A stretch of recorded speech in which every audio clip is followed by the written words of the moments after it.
ആശാപ്രവർത്തകരും ഗവൺമെൻറ്റും തമ്മിലുള്ളൊരു മ്യൂച്വൽ അണ്ടർസ്റ്റാൻഡിങ്ങിൻ്റെ പുറത്ത് നടക്കുന്നൊരു സമരമാണ് തിരുവനന്തപുരത്ത് നടക്കുന്നത്.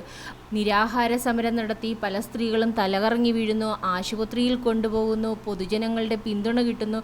അയ്യോ പാവങ്ങൾ, അവരെങ്ങനെ ജീവിക്കും ഇത്രയും ചെറിയ സാലറിക്ക് എന്നൊക്കെയാണ് പൊതുജനങ്ങൾക്ക് തോന്നുന്നത്.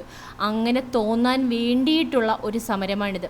കാരണം ആശ എന്നാൽ ഒരു അക്രഡിറ്റഡ് സോഷ്യൽ ഹെൽത്ത് ആക്ടിവിസ്റ്റ് പ്രോഗ്രാമാണ്.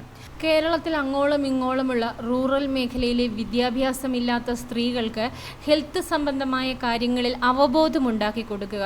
അവർക്ക് പ്രസവ സമയത്ത് ആശുപത്രിയിൽ പോകാൻ കഴിവില്ലാതെ അല്ലെങ്കിൽ അറിയാൻ വയ്യാതെ ഇരിക്കുന്ന സ്ത്രീകൾ, അങ്ങനെയുള്ള സ്ത്രീകളൊക്കെ കേരളത്തിൽ ഇന്നുണ്ടോ എന്ന് നമുക്ക് സംശയം തോന്നാം. പക്ഷേ ഉള്ളത് വയനാട്ടിലെ ആദിവാസി മേഖലകളിൽ ഇന്നും ഉണ്ടാവും അങ്ങനെയുള്ള സ്ത്രീകൾ.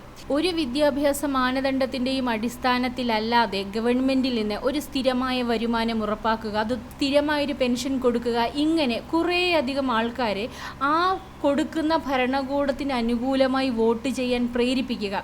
ഈ ആശാപ്രവർത്തകരിൽ 99% എന്നല്ല 100% സ്ത്രീകളും പാർട്ടി അനുഭാവികളാണ്, പാർട്ടിക്ക് കൊടി പിടിക്കാൻ പോകുന്നവരാണ്, പാർട്ടിയുടെ ബന്ധുക്കാരാണ്, പാർട്ടിയുടെ ഏറാൻ മൂളികളായിട്ടുള്ള ആൾക്കാർ തന്നെയാണ്.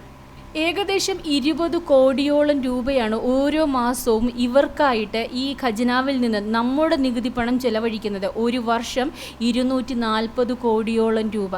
ഇപ്പോഴത്തെ സാഹചര്യം വെച്ച് നോക്കാമെങ്കിൽ ഇനി കമ്മ്യൂണിസ്റ്റ് പാർട്ടി അധികാരത്തിൽ വരുന്നത് അവർക്ക് തന്നെ സ്വപ്നം കാണാൻ പോലും സാധിക്കാത്തൊരു സാഹചര്യത്തിൽ ഏത് തരത്തിലാണ് അവർക്കൊരു തുടർഭരണം കിട്ടുക എന്ന് ഗവേഷണം നടത്തിക്കൊണ്ടിരിക്കുന്ന ഒരു പ്രസ്ഥാനം തന്നെ ഈ പാർട്ടിയുടെ അണ്ടറിലുണ്ടാവും.